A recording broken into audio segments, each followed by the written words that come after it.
Arba salasa isnan wahid aghliqil bab. Assalamualaikum warahmatullahi wabarakatuh.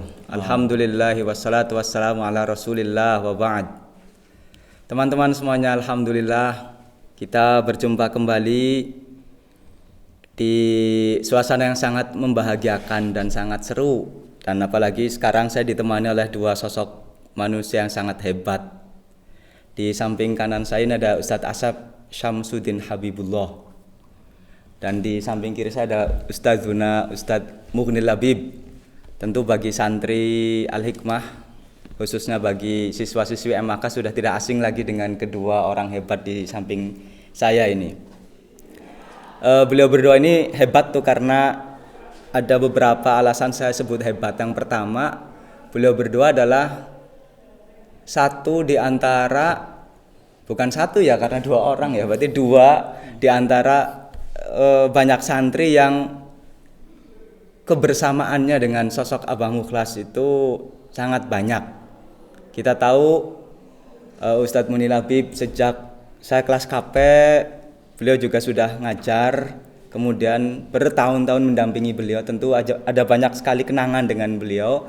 Dan Ustadz Asep juga sama, pengabdiannya di Pondok Pesantren Al-Hikmah sangat luar biasa. Di kepengurusan beliau aktif, kemudian di sekolah juga aktif, di MAK bahkan di Mahat Ali juga aktif. Nah, pada kesempatan kali ini mari bersama-sama kita ngobrol tentang sosok Abah Mukhlas dari perspektif beliau berdua, yang mana saya sebutkan tadi beliau berdua itu orang yang sangat dekat, katakan secara emosional, secara personal dengan beliau Abah Mukhlas rahimahullah. Bahkan kalau boleh dikatakan saya menyebut kaki tangan Abah itu ya beliau inilah. Kalau ada apa-apa pasti yang ditelepon, kalau tidak beliau ya beliau inilah.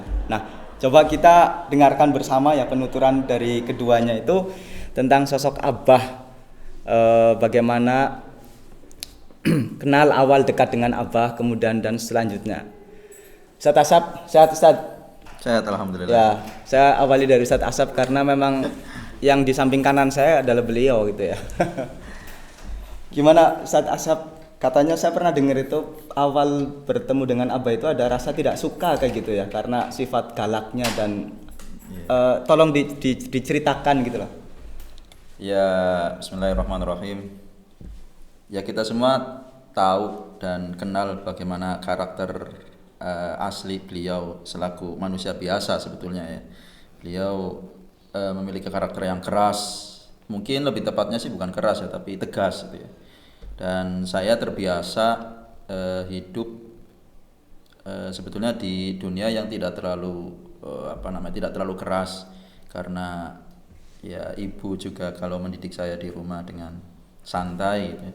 Bapak juga kalau didik saya ya kalau tidak fatal kesalahan saya ya bapak nggak bakal marah gitu ya. Tiba-tiba kesini mondok di Al-Hikmah, kemudian kenal dengan sosok yang begitu tegas. Jadi pas itu saya hampir nggak betah memang. Sampai nggak betah sarang Ustadz Asep gitu ya? Iya, nggak betah karena biasa dengan didikan yang santai, walaupun ya tetap pasti pendidikan di rumah. Ternyata bertemu dengan sosok yang begitu tegas. Namun itu awal saja Ustaz. Kagetlah, shock dengan perubahan cara pendidikan dari orang tua ke guru yang masya Allah itu ya. Setelah saya mengenal beliau, ternyata justru karakter yang seperti itu membuat saya betah di sini. Insyaallah. Betah di sini karena dari beliau saya tahu bahwa memahami atau belajar agama itu nggak boleh santai-santai, nggak boleh sembarangan. Kalau iya iya, kalau tidak tidak. Kalau benar katakan benar, kalau salah katakan salah. Jangan ada kelunakan di antara benar dan salah gitu ya. Kalau benar ya benar, kalau salah ya salah. Nah, beliau saya kenal mungkin kalau sahabat itu sebagai sosok Sayyidina Umar gitu ya. Sayyidina Umar, dan itu yang membuat saya sampai sekarang terkesan bahwa mempelajari agama itu harus penuh dengan ketegasan. Kulil haqqo walau kana murron. Insyaallah. Luar biasa. Ini nanti disambung lagi ya, kita tanya ke beliau Ustadz Mughnil Labib. Saya punya istilah untuk beliau ya. Beliau itu adalah Ustadzul Asatidzah kalau saya sebut, karena semua pembina di MAK di sini adalah murid beliau. Saya bisa tahu dan mengerti i'rab marfu', mansub itu ya karena beliau inilah. Jazakumullah khairan Ustaz.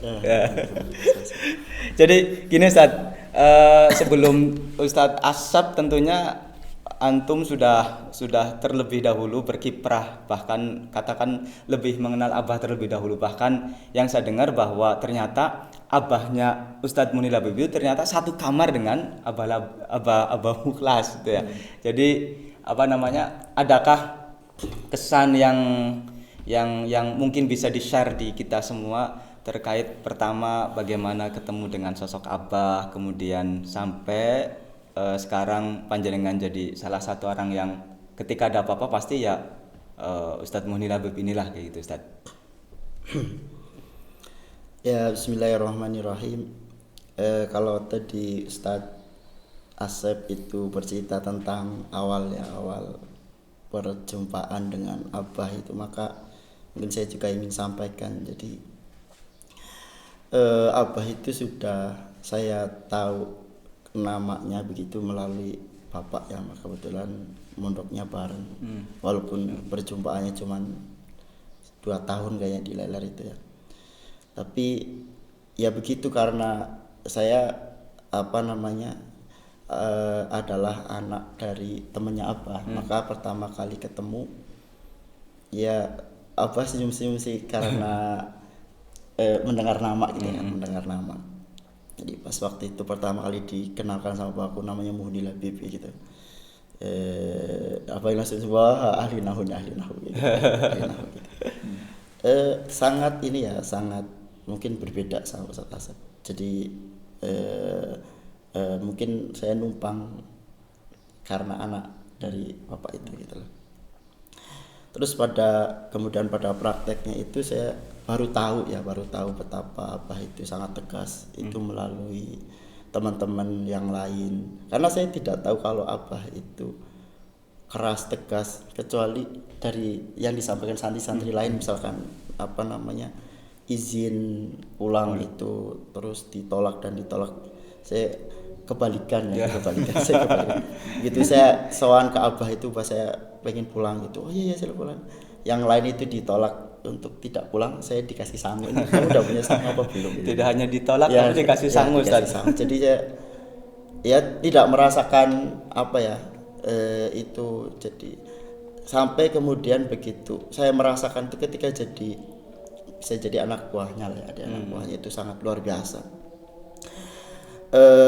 Ketika jadi santri ya tetap jadi santri ya. Ketika saya masih sekolah itu lumayan pergaulan itu saya lumayan bebas lah, bolos atau kadang tidak ngaji dan apa itu pernah lah dilakukan. Jadi begitu lulus 2006 kemudian Abah bilang kamu di sini dulu Bib ya gitu kan, di sini dulu Bib itu saya disuruh kan ngajar nahwu itu setiap hari ya ngajar nahwu dan di situ baru kelas pertamanya siapa Ustaz? Ya pertama kali saya belajar mengajar itu berarti ya sama orang-orang di sini gitu. Jadi itu benar-benar masih pure ya. Pure dari tadinya siswa kemudian duduk di belakang memperhatikan orang di depan, kebalikan jadi di depan diperhatikan oleh banyak orang itu. Jadi itu pertama pure. Dan benar-benar susah ya. Susah itu apa ya? Pertama ketemu sama Abah itu harus keilmuannya mumpuni ya. Tidak kalau ngobrol kok keilmuannya nggak mumpuni itu jadi malu gitu. Ada nggak nyambungnya, misalkan menyebutkan seorang tokoh, aduh ini tokoh siapa nggak tahu gitu. Atau sedang membicarakan fikih, misalkan Abah mengeluh tentang suatu bab, mengeluh kepada orang ya, orang-orang kok fikih momennya begini gitu. Padahal dalam hati saya juga begitu gitu. Saya juga begitu. Jadi ngajinya kita orang yang bareng sama Abah itu ketika ngobrol ya. Jadi Abah itu mengeluhkan orang lain, padahal saya juga melakukannya. Tapi dari situ benar-benar kita tahu bagaimana cara memahami ya. Kita tahu semua bahwa salah satu kelebihan yang tidak dimiliki oleh banyak orang itu adalah kegamblangan dalam mengupas sesuatu. Jadi coba perhatikan saja Abah menjelaskan sesuatu itu pasti runtut dari mananya dulu. Misalkan ada pertanyaan ini sah atau tidak sah, itu diruntut dari awal terus ketemu oh ini sah, oh ini tidak sah begitu. Jadi begitu ya. Pertama kita harus mumpuni. Jadi dari situ ya di belakang harus baca-bacakan. Yang kedua tadi Abah itu yang benar tidak jadi tidak bisa leha-leha begitu, tidak bisa leha-leha. Ya luar biasa. Jadi kalau sekarang saya punya sedikit kelebihan itu hampir semuanya bentukan dari Abah begitulah. Terus kalau misalkan tadi semoga Allah merahmati Abah ya, kita mendoakan, dan kemudian pasca beliau gitu ya, pasca beliau tentu masing-masing kita mengemban sebuah amanah yang besar yang salah satunya adalah pernah disampaikan sama beliau di halal bihalal virtual, nasrul ilmi wa ila kalimatillah itulah. Nah kebetulan juga ini di kesempatan ini mungkin bisa kita share ke teman-teman semuanya bahwa ada salah satu program yang memang sebelum Abah wafat itu ada salah seorang donatur di Klaten mendonasikan dan membuatkan sekolah yayasan yang akhirnya kemudian Abah menunjuk salah satu santri terbaiknya yang kemudian dalam hal ini Ustadz Asep kemudian diamanahi untuk mengelola hal tersebut. Nah, kira-kira nih Ustadz Asep, langkah-langkah dan gerakan apa yang kemudian atau mungkin visi atau apalah terserah nanti disampaikan Ustadz Asep terkait proyek yang Abah pernah canangkan di program ini Ustadz.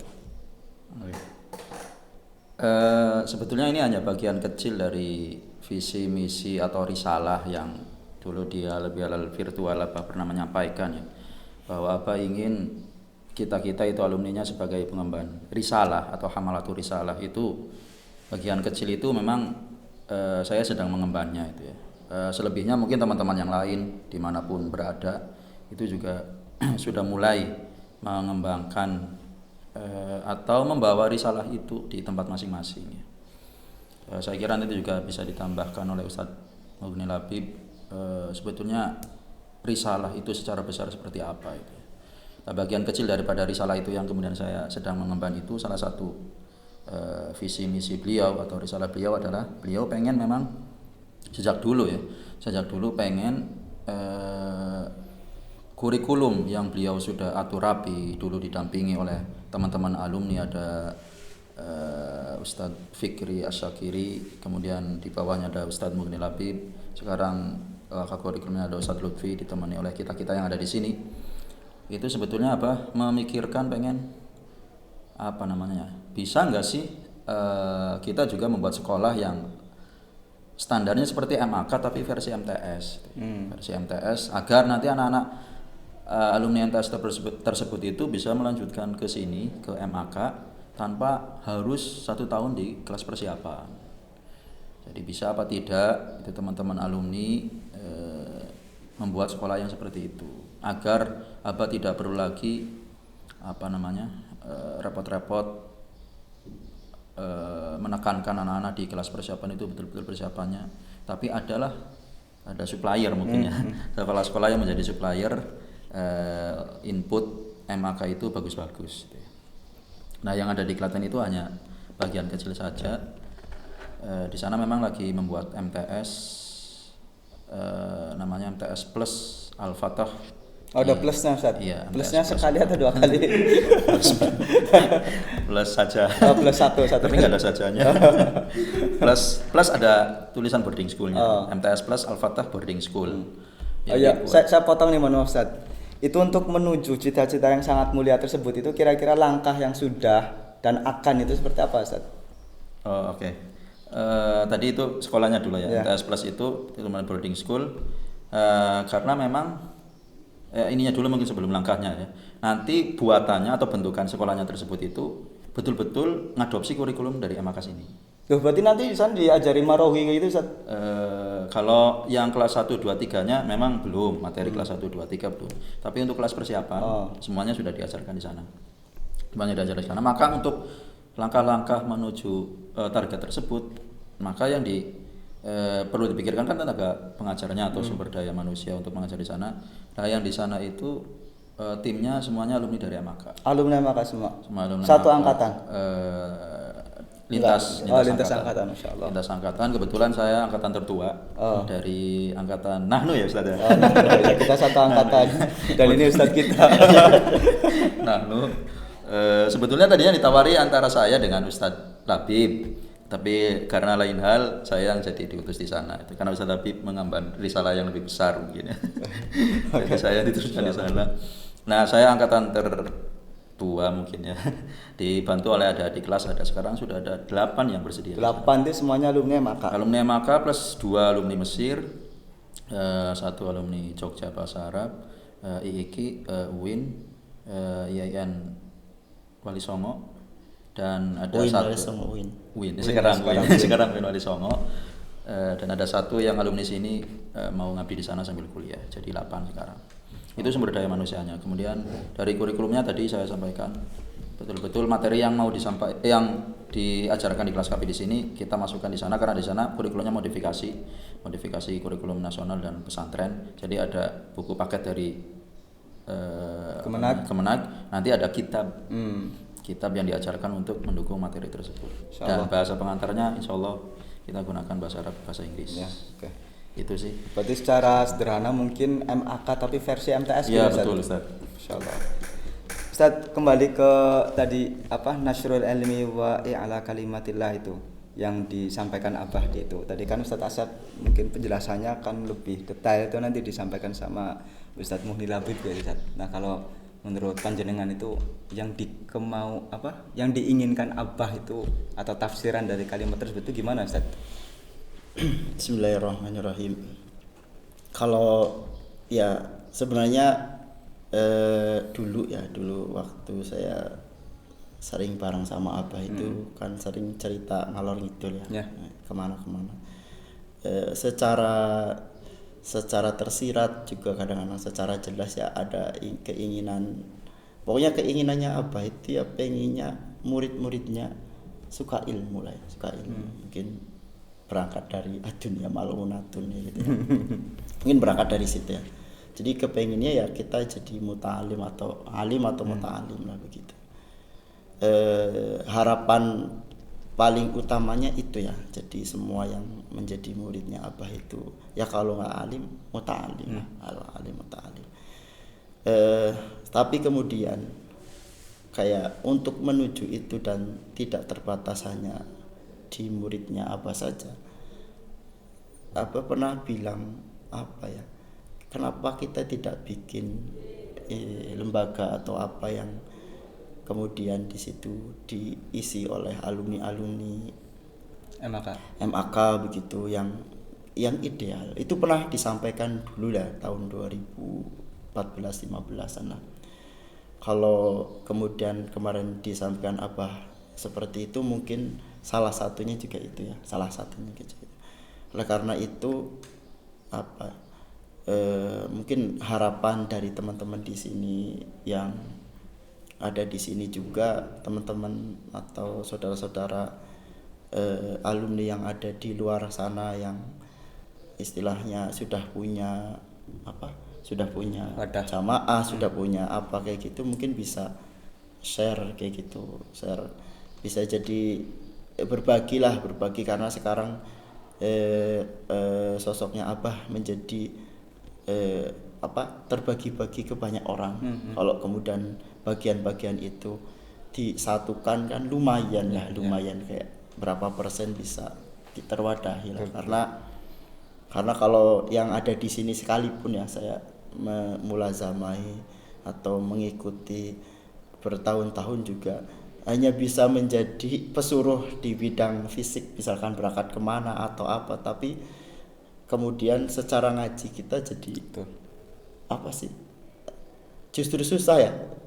Kalau kita boleh cerita itu, kalau masih MAK malah justru ngajinya banyak ya.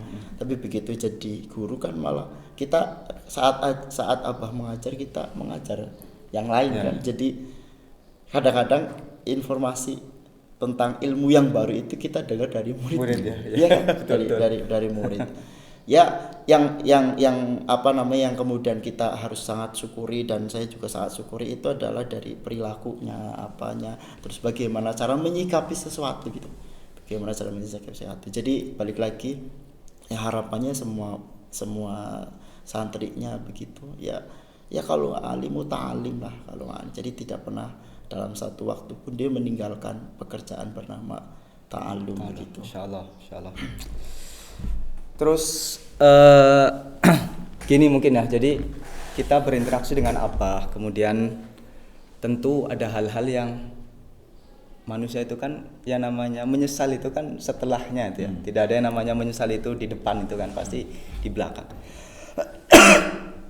Ada nggak kira-kira? Saya kira ada ya, karena saya juga adalah hal yang paling disesali Ustadz Asep.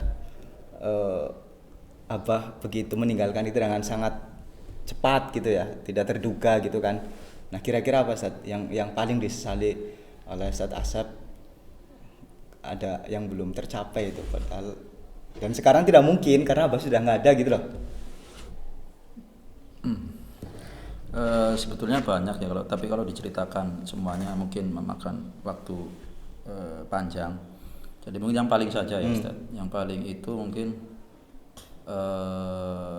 saya rasa karena bentuk penunda-nundaan saya pribadi ya. Tapi sebetulnya bisa diobati dengan cara mengumpulkan dokumen-dokumen itu ya. Yaitu mendokumentasikan semua rekaman pengajian Abah dan menuliskannya dalam bentuk buku gitu ya.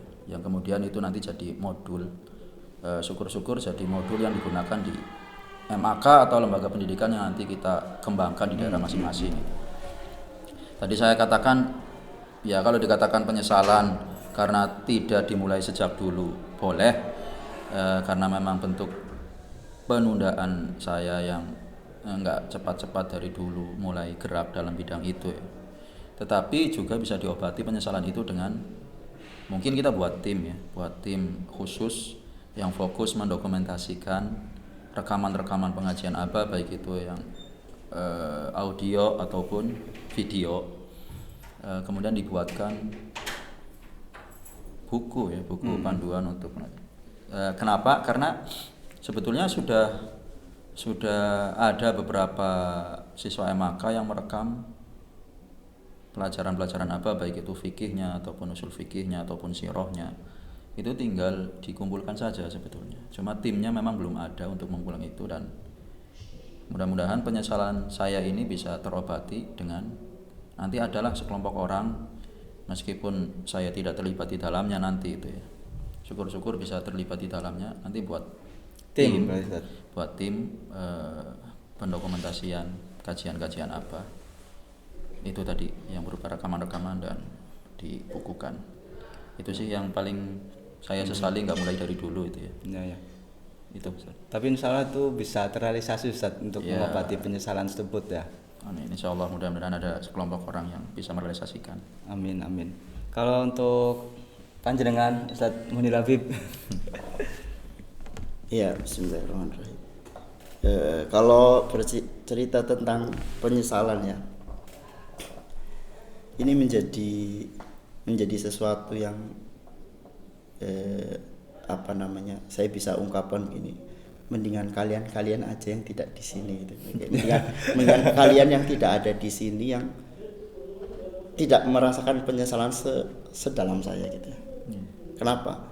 Karena saya itu 14 tahun ya. Insyaallah 2002 masuk ke sini. Ya pertama jadi murid, kemudian mulazamah dari 2006 sampai 2016 kemarin berangkat ke Turki. Itu kan segitu banyaknya ngajinya, belajar dari beliau, cara memahami teksnya itu holistik banget gitu loh. Sangat terbatas dari mana? Sangat terbatas ketika kita ngobrol tentang keilmuan. Kemudian kita bisa tahu dari situ, dari kecil itu. Jadi kerugian saya yang ada di sini itu tidak sangat dalam ya, sangat dalam. Jadi mendingan di luar sekalian ya, maksudnya nggak dapet kan karena memang nggak ada kesempatan kan. Kalau di sini begitu lama tetapi ternyata yang diperoleh begitu sedikit. Ya sebenarnya saya bisa dapat 30 hal misalkan, ternyata saya cuma dapat 2, ya kan? Itu sangat rugi ya, itu sangat rugi. Jadi kalau dibilang itu penyesalan apa tidak, sangat tentunya sangat menyesal. Bahkan ketika saya kemarin 4 tahun di Turki gitu, kemudian saya balik ke sini sowan sama Abah kayak gitu, sowan sama Abah. Saya itu udah niat dalam hati saya mau nambah lah ya, mau nambah ngaji fikih atau ngaji mantik ya. Saya waktu itu pengen ngaji mantik atau ngaji apa. Tentunya daya serap sekarang saya jauh lebih bagus daripada pas saya itu gitu ya, wah saya masih jadi siswa. Niat begitu, tapi Allah berkehendak lain begitu. Mungkin ini yang kemudian menjadi motivasi saya untuk menjadi lebih baik mungkin ya salah dewek sih barang salah sendiri dari dulu, tidak memanfaatkan kesempatan yang begitu besar gitu. Jadi itulah penyesalan yang luar biasa ya. Ya memang penyesalan itu datangnya belakangan ya. Antum nggak pengen tanya saya saja? Nggak, kayaknya saya tadinya mau nanya duluan. Silakan ditanya. Kayaknya Anda juga ada penyesalan yang begitu. Kalau saya itu, iya betul. Jadi nggak usah nunggu ditanya Ustaz. Langsung cerita saja, gantian dari tadi kan antum yang nanya. Oh iya. Jadi Anda curhat saja silakan. Sekarang waktu Anda untuk menyampaikan. Disampaikan buat ini sekarang Ustaz. Kurang lebih itu sama sebenarnya yang disampaikan Ustadz Muni Labib itu ya. Dan bahkan ada satu hal yang sampai sekarang itu kemudian saya sangat menyesal, itu adalah kita pernah dengan Brother Agung, itu Brother Jiwo itu pernah membuat sebuah acara dan diunggah di YouTube itu kan, yang tanya jawab. Jadi kita menampung pertanyaan-pertanyaan dari alumni, karena untuk langsung bertanya ke Abah kan kita kadang tidak mudah atau bahkan mungkin tidak berani atau tidak pede gitu kan. Nah, jadi kita memfasilitasi dengan adanya akun di Facebook, di Instagram, dan membuka silahkan bertanya, nanti kita sampaikan ke Abah dan nanti bentuk pertanyaan tersebut kita rekam dan kita share di YouTube gitu kan. Dan itu sempat berjalan 2 kali. Nah, waktu itu saya memang diamanahi untuk hanya sekedar membacakan, Ustaz. Membacakan itu kan sesuatu yang mudah. Nah, saya kira ada orang-orang yang lebih hebat dari saya gitulah. Abah sih welcome-nya silahkan, malah begitu menyambut. Terus kita kadang kan memfilter, barangkali ada pertanyaan-pertanyaan yang tidak perlu dipertanyakan karena menurut kami itu tidak level, tidak pas dah. Kata enggak, semuanya aja, nggak usah disaring, biar kita tahu mustawa level mereka itu seperti apa kayak gitu. Abah menginginkan seperti itu, dan ternyata yang saya sesalkan adalah tim medianya sudah siap, kemudian kalau Abah sih tinggal dihubung aja, kemudian insya Allah siap ya. Nah, tetapi kebetulan terkadang sayanya malah nggak pede, sayanya malah kadang nanti aja lah atau yang lain aja lah, dan hingga baru berjalan 2 kali itu juga kalau kita lihat jawaban Abah itu kan memang sangat memuaskan dan ilmiah sekali ya, tidak mengedepankan emosional ketika menjawab sebuah pertanyaan, itu dijawab dengan logis, dengan masuk akal dan sangat ilmiah sekali itu. Jadi itu penyesalan yang secara spesifik itu terkait hal itu. Dan secara umum samalah yang harusnya mungkin kita sudah, Abah kan sangat sekarang dengan kita tuh mendudukan sama ya, menganggap kita ya teman, ketika duduk juga yuk silahkan duduk di sini, partner ya, tidak kemudian memposisikan kita sebagai santri meskipun kita tetap santri beliau, kita tetap hormat dengan beliau. Nah, tapi justru kita tidak bisa memanfaatkan posisi kita untuk kita bisa leluasa bertanya apapun secara terbuka, itu Abah sangat welcome, dan itu tidak saya lakukan tuh, itu adalah penyesalan saya seperti itu, Ustaz. Gimana? Jadi ada pertanyaan enggak, Ustaz? Ya begitu. Bingung kan kalau disuruh bertanya kan? Ya, jadi ini adalah awal dari sebuah acara yang mungkin kalau toh Allah mengizinkan mungkin bisa berlanjut dengan tema yang lain, dan syukur nanti bisa melibatkan orang-orang yang terlibat di aliyah khususnya itu ya.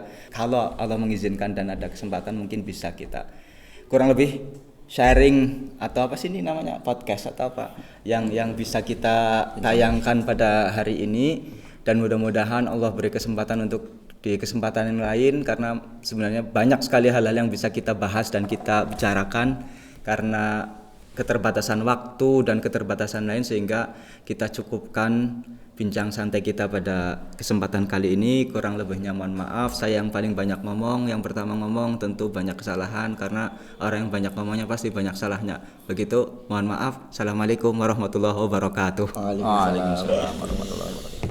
Arba salasa isnan wahid aghliqil bab.